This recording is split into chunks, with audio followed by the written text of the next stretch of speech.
그 여자 얼마 못 산다더라. 딸집 문틈 너머로 들려온 사위의 목소리.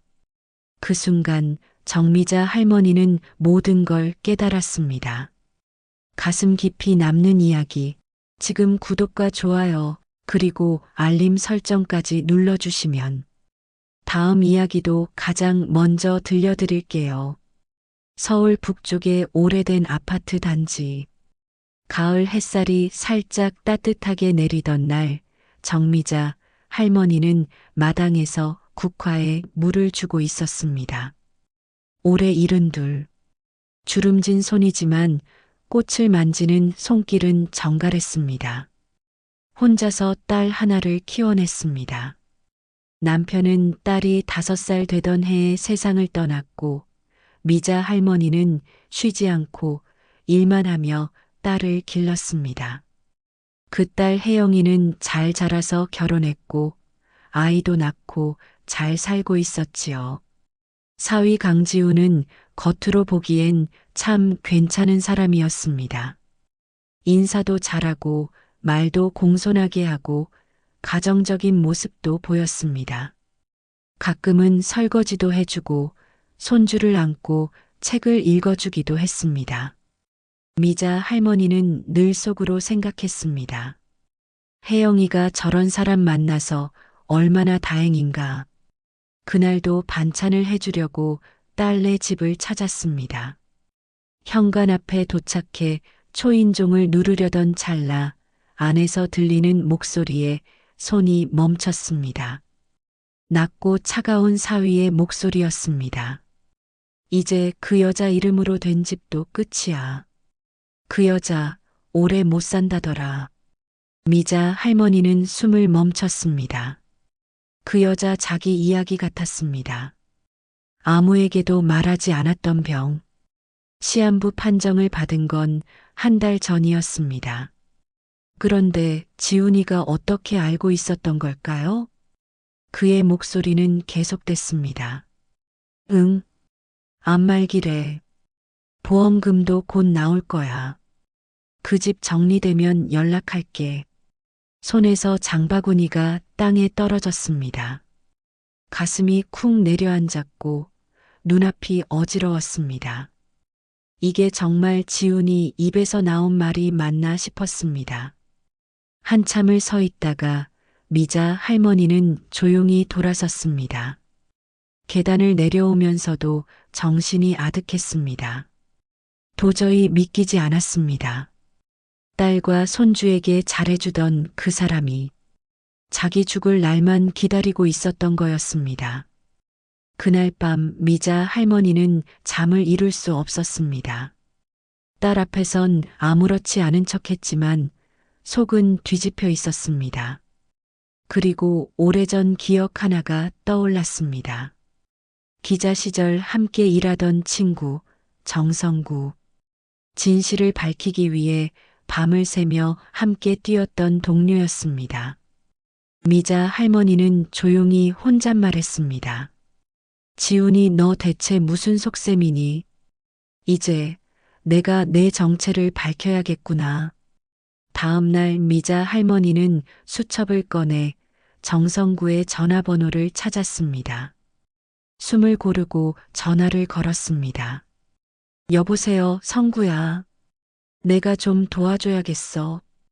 바람이 조금 차가워진 아침. 정미자 할머니는 손에 작은 도시락을 들고 오래된 신문사 건물 앞에 섰습니다.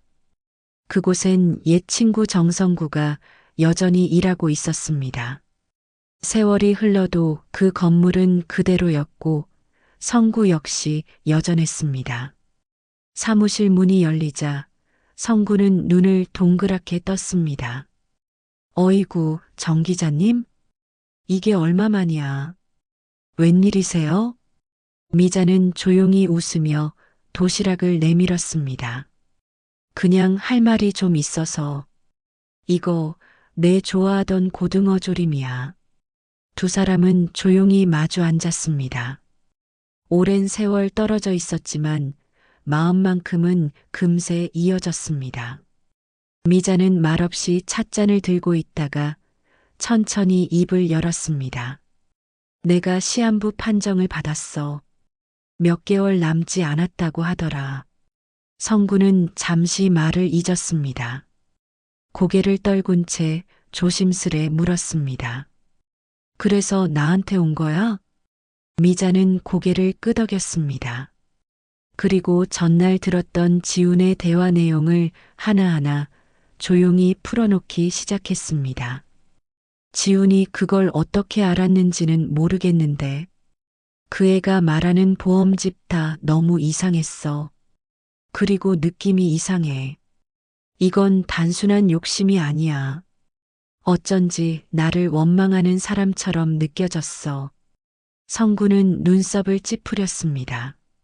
몇 번이나 메모지에 무언가를 적더니 고개를 들고 말했습니다. 그 지훈이란 친구, 어디서 일했는지 기억나? 법무법인 서원. 거기서 일하다가 지금은 사업 준비 중이라던데. 성구는 고개를 끄덕이며 중얼거렸습니다. 서원 그 이름 낯설지 않네. 기억나? 90년대 중반에 우리가 조사했던 대기업 비자금 사건. 그때 핵심 고발자가 너였고 결국 한 사람은 자살했고 한 사람은 도피했지. 미자는 숨을 멈췄습니다. 그 오래된 사건. 그녀의 기자 인생 중 가장 큰 폭로였고 동시에 가장 큰 상처였죠. 혹시 그 집안 지훈이랑 관련 있어? 성구는 한참 말이 없었습니다. 그리고 낮게 말했습니다. 가능성 있어. 그 사건에서 다친 가족이 있다면 원망을 품었을 수도 있지. 복수하려면 가장 가까운 곳으로 들어오면 되니까. 미자는 숨을 들이쉬었습니다. 눈앞이 아득했지만 마음은 또렷해졌습니다. 이젠 알아야겠어. 그 아이가 왜 우리 집에 들어왔는지. 딸 혜영이까지 위험해지기 전에. 성구는 진지한 얼굴로 고개를 끄덕였습니다. 좋아. 내가 알아볼게. 그 대신 너는 절대 혼자 움직이지 마. 알았지? 미자는 조용히 고개를 끄덕였습니다. 창밖으로 햇살이 스며들었고 그 빛은 마치 오래된 진실을 다시 비추는 듯 했습니다. 그리고 그날 저녁 성구는 조용히 컴퓨터 앞에 앉아 지훈의 이름을 검색하기 시작했습니다. 하지만 결과는 뜻밖이었습니다. 강지훈. 그 이름 아래 수상할 정도로 깨끗한 기록. 어디에도 흔적이 남지 않은 남자. 성구는 낮게 중얼거렸습니다. 가면을 썩군 이 남자. 정미자 할머니는 며칠 동안 잠을 제대로 이루지 못했습니다. 딸 혜영이는 아무것도 모른 채 밝게 웃으며 전화를 걸어왔고 손주 민재도 동영상 통화로 할머니 보고 싶다고 귀엽게 손을 흔들었습니다. 그 모습에 미자는 마음이 더 아팠습니다. 그날 밤 부엌 식탁에 앉아 미자는 오래된 앨범을 꺼냈습니다. 혜영이가 초등학교 입학하던 날 비 맞으며 우산 하나로 나란히 서 있던 사진이 있었습니다. 작은 손을 꼭 잡고 있던 그날 미자는 다짐했었지요. 얘만은 절대 아프게 하지 않겠다. 눈물이 조용히 눈가에 고였습니다. 그러다 문득 얼마 전 딸이 했던 말이 떠올랐습니다.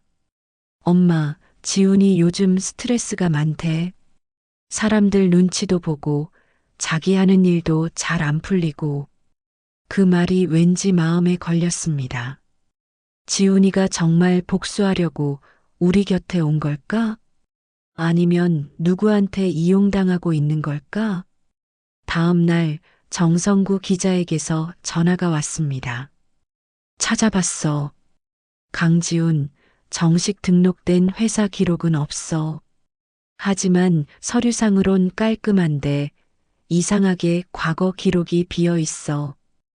특히 부모 관련 정보가 다 빠져 있더라고. 미자는 조용히 눈을 감았습니다. 그 사람 일부러 숨긴 거네요. 성구야, 더 찾아줄 수 있어? 정성구는 망설이지 않았습니다. 할 수 있지. 대신 너도 준비돼 있어야 해. 이건 단순한 거짓말이 아니야. 그날 저녁 미자는 딸 혜영을 집으로 불렀습니다. 따뜻한 미역국과 갈비찜을 차려놓고 아무 일 없었던 것처럼 웃으며 말했죠. 민재는 잘 지내? 지훈이는 회사 일 괜찮고? 혜영은 웃으며 말했습니다. 지훈이 요즘 사업 준비하느라 바빠요. 그래도 저녁엔 꼭 집에 들어오고 민재도 잘 봐줘요. 그 말에 미자는 순간 마음이 무너졌습니다. 딸이 지훈을 아직도 믿고 따르고 있다는 걸 확인했기 때문입니다. 밥을 먹다 혜영은 물었습니다. 엄마, 왜 갑자기 우리 집에 잘 안 오세요? 아픈 데라도 있어요?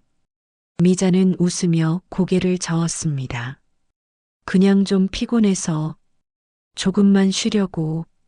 그날 밤 혜영이 돌아간 뒤 미자는 혼잣말처럼 중얼거렸습니다. 혜영아, 엄마는 네가 모르게 지켜줄게. 네가 아프지 않게, 네 마음이 다치지 않게. 그리고 책상 서랍을 열어 병원 진단서를 조심히 꺼냈습니다. 그 종이 위엔 아직 아무에게도 보여주지 않은 진실이 적혀 있었죠. 암사기, 시한부. 하지만 미자의 눈빛은 흔들리지 않았습니다. 죽기 전에 꼭 밝혀야 해. 그 남자 대체 왜 우리 곁에 온 건지. 그리고 며칠 후 성구가 하나의 이름을 건넸습니다. 최영호, 지훈의 생부, 그리고 미자가 25년 전 폭로했던 뇌물 사건의 핵심 인물이었습니다. 가을비가 내리던 날이었습니다. 정미자 할머니는 창가에 앉아 오래된 신문 한 장을 펼쳐들었습니다. 낡고 노란 종이, 맨 위엔 굵은 제목이 적혀 있었습니다. 대기업 비자금 사건 폭로, 전직 부장 최영호 긴급 체포. 바로 25년 전 미자가 직접 쓴 기사였습니다. 그 사건으로 한 사람은 구속됐고 한 가족은 무너졌습니다. 그리고 그 이름, 최영호가 사위 지훈의 아버지라는 사실. 미자의 손끝이 떨렸습니다. 눈앞이 흐릿해졌고 가슴이 뻐근하게 조여왔습니다. 그래서였구나. 네가 우리 집에 들어온 이유가. 지훈은 아버지의 몰락을 지켜본 아이였습니다. 그리고 이제 복수를 위해 딸 혜영을 이용하고 있는 것이었습니다. 그 순간 미자는 피가 거꾸로 솟는 듯 했습니다. 딸이 웃으며 말했던 장면들이 머릿속을 스쳐 지나갔습니다. 지훈이는 늘 나 먼저 생각해요. 지훈이 덕분에 민재도 잘 자라고 있죠. 그 모든 말이 이제는 아프게 들렸습니다. 그날 밤 미자는 정성구를 다시 만났습니다. 작은 찻집 구석자리, 두 사람 사이엔 무거운 정적이 흘렀습니다. 성구야, 내가 그 아이를 망가뜨린 거구나. 정성구는 조용히 고개를 저었습니다.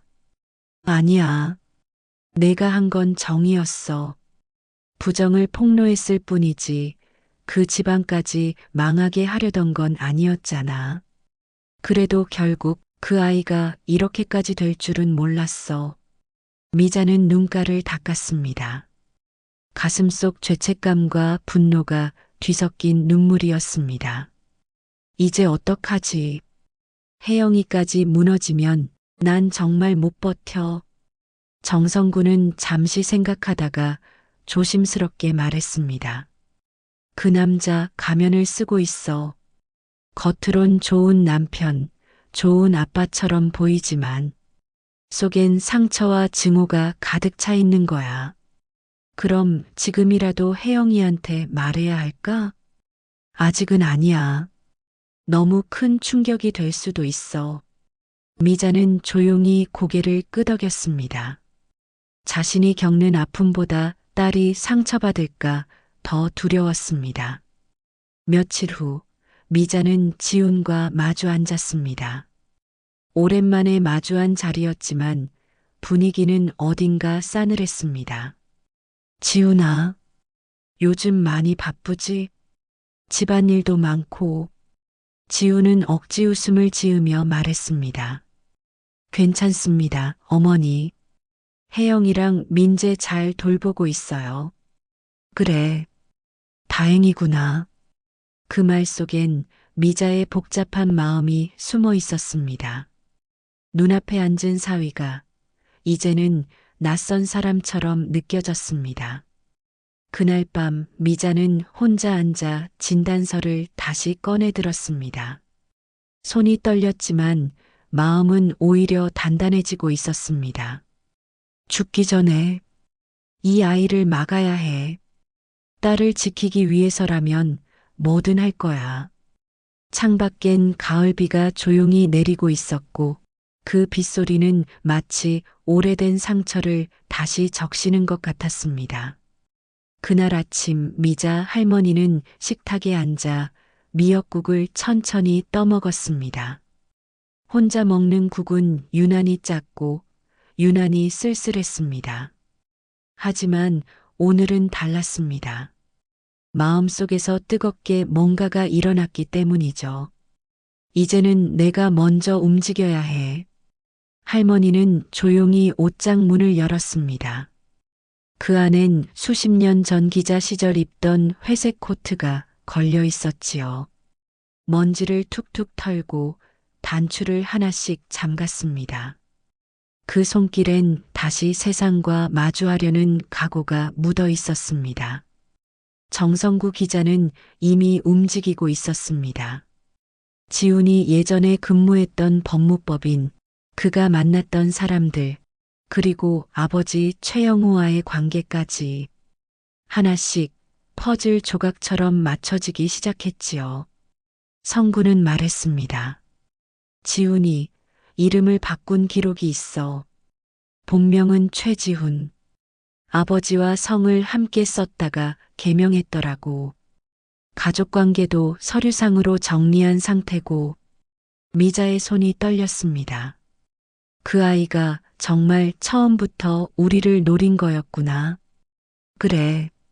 내 딸 혜영이한테 다가간 것도 너한테 복수하기 위해서였던 거야.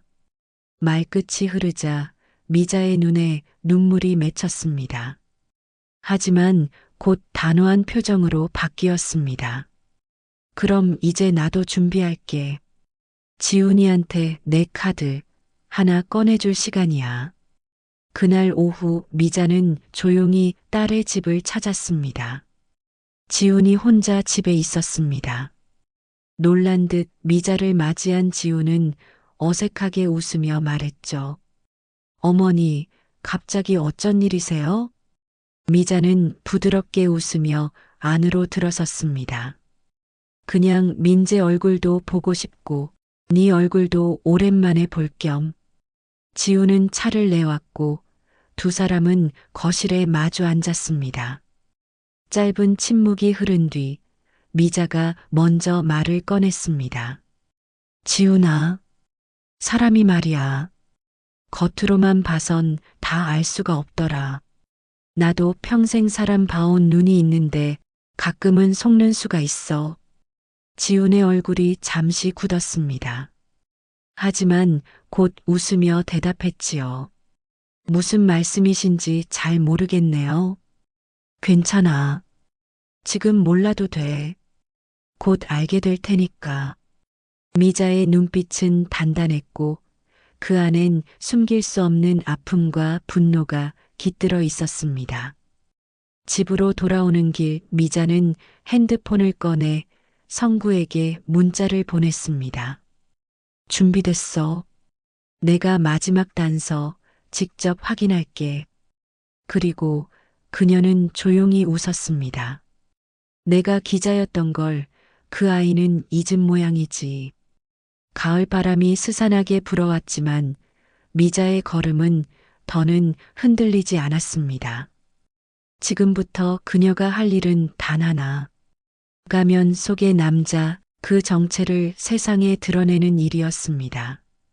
며칠 후 정미자 할머니는 성구 기자와 다시 마주 앉았습니다.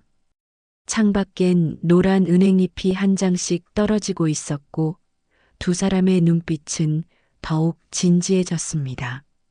성구는 노트북을 열고 조용히 말을 이었습니다. 지훈이 아니, 최지훈. 그 애는 14살 때 아버지가 구속되던 장면을 직접 봤대. 그리고 그날 이후로 가족이 다 흩어졌어. 어머니는 심장마비로 돌아가셨고 지훈이는 시설에 맡겨졌지. 미자는 눈을 감았습니다. 그 아이가 받았을 상처가 느껴졌습니다.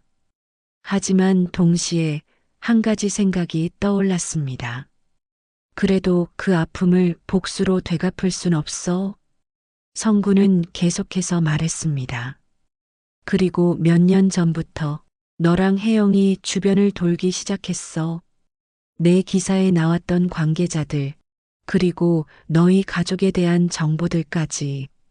지훈이는 처음부터 다 알고 있었던 거야. 미자는 손에 힘이 들어갔습니다. 주름진 손등이 하얗게 굳었지요. 그럼 지금 혜영이 옆에 있는 건 사랑이 아니라 복수인 거니? 성구는 고개를 천천히 끄덕였습니다. 그렇다고 봐야겠지. 혜영이도 민재도 위험해질 수 있어. 미자는 떨리는 목소리로 말했습니다.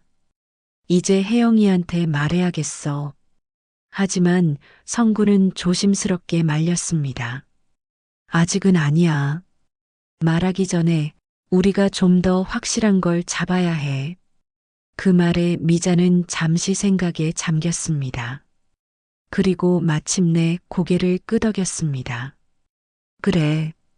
빈손으로 상처만 줄 순 없지. 확실한 증거 내가 직접 찾을게.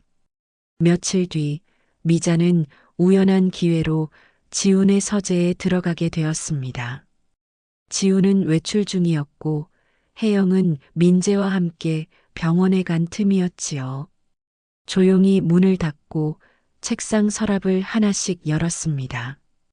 그 안엔 메모지, 명함, 고급 펜 그리고 낯선 노트북 하나가 있었습니다. 전원 버튼을 누르자 로그인 화면이 떴고 거기엔 이메일 주소가 적혀 있었죠. CHOIJIEHON93NAVER. 그 순간 미자의 머릿속이 멈췄습니다. 최지훈 결국 숨기지 못했구나. 하지만 비밀번호는 몰랐습니다. 그때 책상 위에 놓인 손목시계 하나가 눈에 들어왔습니다. 시계 뒷면엔 날짜가 새겨져 있었죠. 1993, 11, 12. 미자는 조용히 그 숫자를 입력해 보았습니다. 띵! 노트북이 열렸습니다.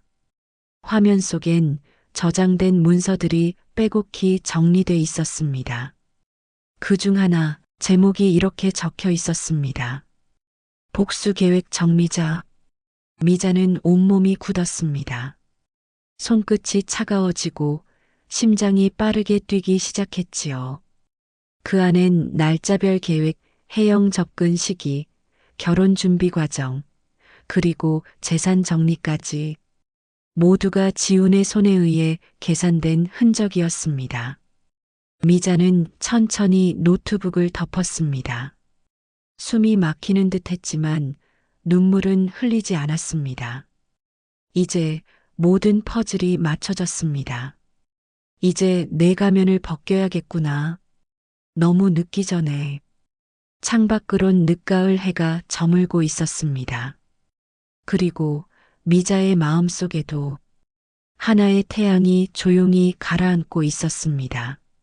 늦가을 저녁, 정미자 할머니는 집 안작은 방에 혼자 앉아 있었습니다. 방 한가운데엔 지훈의 노트북이 놓여 있었고 그 위엔 복사한 문서 몇 장이 가지런히 정리돼 있었습니다. 제목은 여전히 낯설고도 차가웠습니다. 복수 계획 정미자. 눈앞이 뿌옇게 흐려졌습니다. 하지만 할머니는 울지 않았습니다. 이젠 딸을 위해 눈물이 아닌 용기가 필요하다는 걸 잘 알고 있었으니까요. 그때 핸드폰 진동이 울렸습니다. 딸 혜영의 문자였습니다. 엄마, 우리 이번 주말에 민재 돌잔치 하기로 했어요. 지훈이 예약까지 다 했대요. 엄마도 꼭 와요. 문자를 읽은 미자는 잠시 눈을 감았습니다.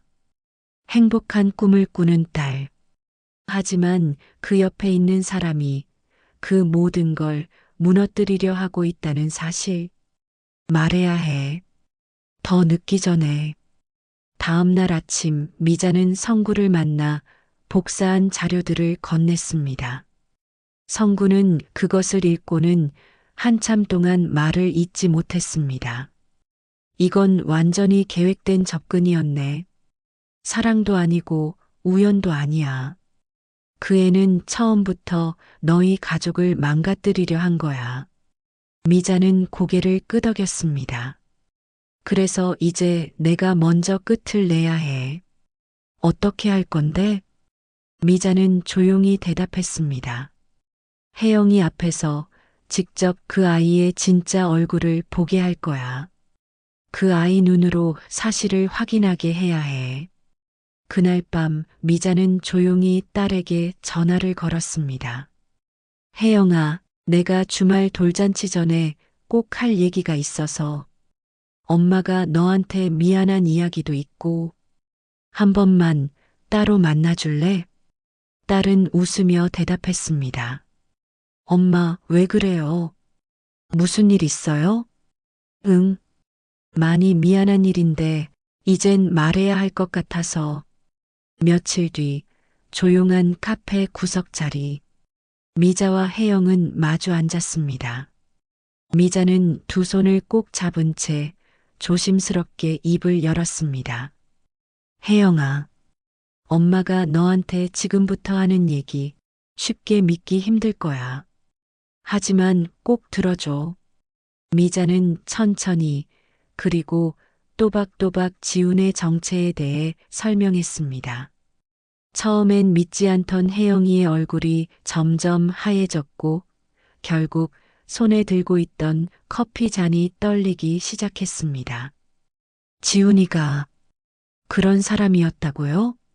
그래. 엄마가 그 사람 아버지를 고발했던 적이 있어. 그때부터 모든 게 시작됐던 거야. 미자는 딸의 손을 꼭 잡았습니다. 혜영아, 미안하다. 엄마가 너무 늦게 알아버렸어. 네 옆에 있는 사람의 진심을. 딸은 아무 말 없이 고개를 숙인 채 눈물을 흘렸습니다. 그리고 아주 조용히 말했습니다. 엄마, 지훈이한테 직접 물어볼게요. 확인하고 싶어요. 미자는 천천히 고개를 끄덕였습니다. 그래. 이제 네가 네 눈으로 봐야 할 시간이야. 돌아가는 길 미자는 혼잣말을 했습니다. 사랑하는 사람을 지키기 위해서 때로는 진실이 잔인해도 감추면 안 되는 거야. 창밖에선 낙엽이 흩날리고 있었고 마치 모든 것이 끝을 향해 달려가는 것 같았습니다. 돌잔치 당일 연회장은 풍선과 꽃으로 장식되어 있었습니다. 가족과 친구들이 모여 웃고 떠드는 사이 혜영은 조용히 한쪽 벽에 기대어 있었습니다. 입술은 말라 있었고 손은 차가웠습니다. 가슴 속에서 무언가 무너지는 소리가 계속 들렸지요. 잠시 후 지훈이 민재를 안고 무대에 올라가자 박수 소리가 터졌습니다. 지훈은 미소를 지으며 사람들 앞에 섰고 평소처럼 다정한 말투로 이야기하기 시작했습니다. 우리 민재가 이렇게 건강하게 자라줘서 정말 감사합니다. 그리고 제 아내 혜영이 사랑합니다. 그 순간 혜영이 무대 앞으로 걸어 나왔습니다. 그녀의 손엔 미자가 건넨 복사 문서 한 장이 들려 있었습니다. 지훈의 얼굴이 굳었습니다. 지훈 씨, 이건 뭐예요? 그 말에 모든 시선이 둘을 향했습니다. 지훈은 당황한 기색으로 손을 내저었습니다. 혜영아, 그건 오해야. 누가 꾸민 거야? 이게 오해일 수가 있어요? 이 안에 내가 언제 마음을 연 건지, 엄마의 병을 언제 알았는지, 날짜까지 다 적혀 있는데, 지우는 입을 굳게 다물었습니다. 더는 거짓말이 통하지 않는 순간이었지요. 미자 할머니가 천천히 딸 곁으로 다가섰습니다. 혜영아, 엄마가 너무 늦게 말해서 미안하다. 하지만 진실은 숨길 수 없는 거야. 그 사람이 어떤 마음으로 우리 곁에 온 건지 너는 반드시 알아야 해. 그 순간 지훈이 조용히 입을 열었습니다. 목소리는 낮고 떨리고 있었습니다. 그래요. 처음엔 복수였어요. 엄마를 고발했던 기자, 그 집안에 들어가서 모든 걸 되돌려주겠다고 생각했어요. 사람들의 숨소리가 멎었습니다. 지우는 계속 말했습니다. 하지만 살다 보니 그게 복수만으론 안 되는 거더라고요. 혜영이 민재. 가짜로 시작했지만 진심이 된 게 있었어요. 혜영의 눈에서 눈물이 떨어졌습니다. 그 진심이 있었다면서 왜 그걸 이렇게 증오로 감췄어요? 지우는 대답하지 못한 채 고개를 떨궜습니다. 그리고 조용히 무대를 내려와 연회장을 떠났습니다. 연회장은 금세 조용해졌고 사람들은 눈치만 보며 흩어졌습니다. 민재는 무대 한쪽에서 천진하게 웃고 있었습니다. 그 아이만이 아무것도 모르는 얼굴로 그날을 기억하겠지요. 늦은 밤 집으로 돌아온 혜영은 거실에 앉아있던 미자에게 다가갔습니다. 딸은 엄마의 무릎에 머리를 기대며 조용히 말했습니다. 엄마, 힘들게 말하게 해서 미안해요. 그리고 고마워요. 끝까지 나를 지켜줘서. 미자는 딸의 머리를 쓰다듬었습니다. 너무 아프게 말하고 싶지 않았어. 근데 네가 아프기 전에 엄마가 먼저 맞고 싶었어. 그날 밤 두 사람은 말없이 서로의 손을 꼭 잡고 앉아 있었습니다. 모든 진실은 드러났고 상처도 남았지만 그래도 서로를 바라보는 눈엔 미움보다 사랑이 더 많았습니다. 며칠 뒤 정성구 기자는 찾아와 말했습니다. 기사로 낼까 했는데 안 내기로 했어. 이건 가족의 일이니까. 미자는 웃으며 말했습니다. 그래. 세상에 알릴 만큼 대단한 일은 아니지. 우리끼리 그냥 잘 정리하면 되는 거니까. 가을의 끝자락, 나뭇잎이 다 떨어지고 나서야. 진짜 겨울이 오는 법이죠. 그리고 그 겨울, 정미자 할머니는 딸과 손주의 웃음소리를 들으며 따뜻한 차를 끓이고 있었습니다. 가면은 벗겨졌지만 사랑은 남았습니다. 이야기 잘 들으셨나요? 끝까지 함께 해주셔서 진심으로 감사합니다. 혹시 지금 마음 한켠이 찡하거나 따뜻해지셨다면 구독과 좋아요, 그리고 알림 설정까지 눌러주시면 앞으로도 더 많은 이야기 함께 나눌 수 있습니다. 여러분의 공감 한번 저희에겐 큰 힘이 됩니다. 다음 이야기에서 또 뵐게요. 고맙습니다.